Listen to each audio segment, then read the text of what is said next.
കർത്താവൻ സന്തോഷം അവനൻ ബലം, പാരിതിൽ പാർക്കുന്ന അവനൻ ബലം. അവനെൻ്റെ സങ്കേതം, വിശ്രമ നാൾ തോറും അവനെൻ്റെ സർവവുമേ. അവനെൻ്റെ സങ്കേതം, വിശ്രമ നാൾ തോറും അവനെൻ്റെ സർവവുമേ. പല നാൾ കരുതി ഞാൻ ഏകനെന്ന്, അന്നാളിലവൻ എന്നോട് ചൊല്ലി. ലോകാന്ത്യത്തോളവും കൂടെയിരിക്കുന്നു, നിന്നോട് കൂടെയുണ്ട്. വിശുദ്ധ മർക്കോസിന്റെ സുവിശേഷം 12-ാം അധ്യായം. പിന്നെ അവൻ ഉപമകളാൽ അവരോട് പറഞ്ഞു തുടങ്ങിയത്, ഒരു മനുഷ്യൻ ഒരു മുന്തിരിത്തോട്ടം നട്ടുണ്ടാക്കി, ചുറ്റും വേലി കെട്ടി, ചക്കും കുഴിച്ചു നാട്ടി, ഗോപുരവും പണിതു. കുടിയന്മാരായ ഏൽപ്പിച്ചിട്ട് പരദേശത്തേക്ക് പോയി. കാലമായപ്പോൾ കുടിയന്മാരോട് തോട്ടത്തിൻ്റെ അനുഭവം വാങ്ങേണ്ടതിന് അവൻ ഒരു ദാസനെ കുടിയന്മാരുടെ അടുക്കിലേക്ക് പറഞ്ഞയച്ചു. അവർ അവനെ പിടിച്ച് തല്ലി വെറുതെ അയച്ചു കളഞ്ഞു. പിന്നെ മറ്റൊരു ദാസനെ അവിടെ അടുക്കൽ പറഞ്ഞയച്ചു. അവനെ അവർ തലയിൽ മുറിവേൽപ്പിക്കുകയും അവമാനിക്കുകയും ചെയ്തു. അവൻ മറ്റൊരുത്തനെ പറഞ്ഞയച്ചു. അവനെ അവർ കൊന്നു. മറ്റു പലരെയും ചിലരെയും അടിക്കുകയും ചിലരെ കൊല്ലുകയും ചെയ്തു. അവന് ഇനി ഒരുത്തൻ ഒരു പ്രിയ മകൻ ഉണ്ടായിരുന്നു. എൻ്റെ മകനെ അവർ ശങ്കിക്കുമെന്ന് പറഞ്ഞ് ഒടുക്കം അവനെ അവരുടെ അടുക്കൽ പറഞ്ഞയച്ചു. ആ കുടിയാന്മാരോ, ഇവൻ അവകാശിയാവുന്നു, വരുവിൻ, നാം ഇവനെ കൊല്ലുക, എന്നാൽ അവകാശം നമുക്കാകും എന്ന് തമ്മിൽ പറഞ്ഞു. അവർ അവനെ പിടിച്ചു കൊന്നു തോട്ടത്തിൽ നിന്ന് എറിഞ്ഞു കളഞ്ഞു. എന്നാൽ തോട്ടത്തിൻ്റെ ഉടയവൻ എന്തു ചെയ്യും? അവൻ വന്ന് ആ കുടിയാന്മാരെ നിഗ്രഹിച്ച് തോട്ടം മറ്റുള്ളവരെ ഏൽപ്പിക്കും. വീട് പണിയുന്നവർ തള്ളിക്കളഞ്ഞ കല്ല് മൂലക്കല്ലായി തീർന്നിരിക്കുന്നു. ഇത് കർത്താവിനാൽ സംഭവിച്ചു, നമ്മുടെ ദൃഷ്ടിയിൽ ആശ്ചര്യവുമായിരിക്കുന്നു എന്ന് തിരുവെഴുത്ത് നിങ്ങൾ വായിച്ചിട്ടില്ലയോ? ഈ ഉപമ തങ്ങളെക്കുറിച്ച് ആകുന്നു പറഞ്ഞത് എന്ന് ഗ്രഹിച്ചിട്ട് അവർ അവനെ പിടിപ്പാൻ അന്വേഷിച്ചു.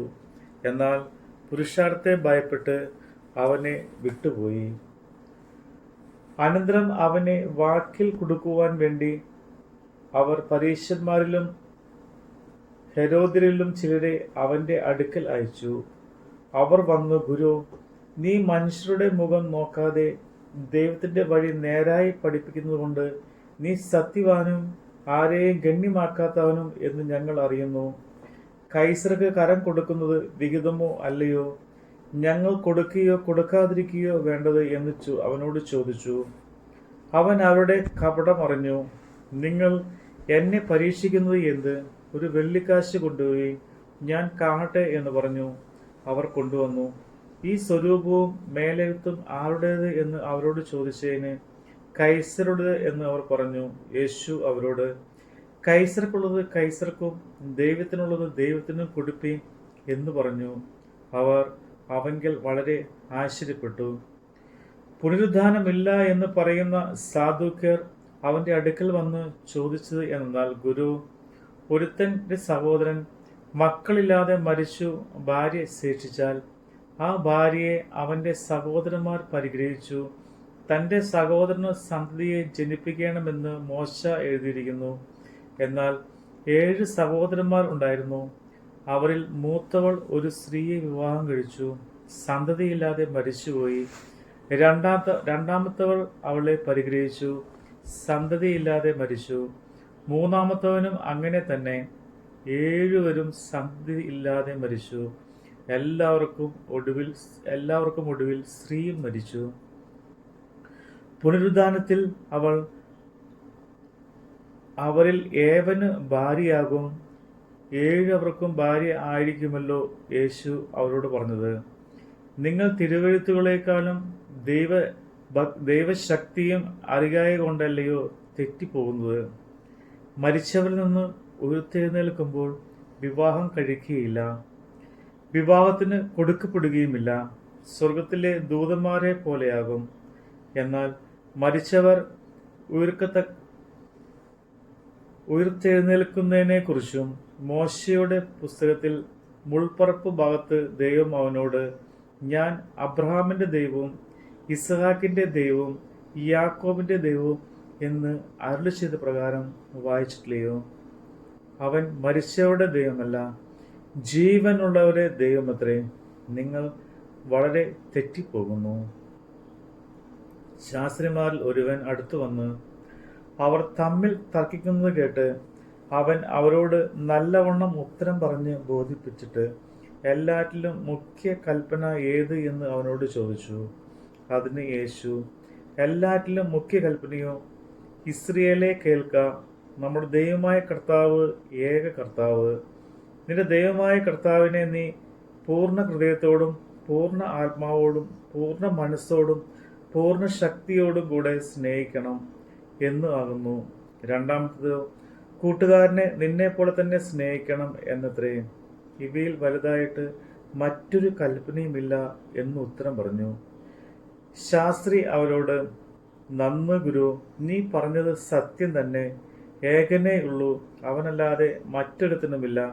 അവനെ പൂർണ്ണ ഹൃദയത്തോടും പൂർണ്ണ മനസ്സോടും പൂർണ്ണ ശക്തിയോടും കൂടെ സ്നേഹിക്കുന്നതും തന്നെ പോലെ കൂട്ടുകാരനെ സ്നേഹിക്കുന്നതും സകല സർവാംഗ ഹോമയാഗങ്ങളോടും യാഗങ്ങളെക്കാളും സാരമേറിയത് തന്നെ എന്ന് പറഞ്ഞു.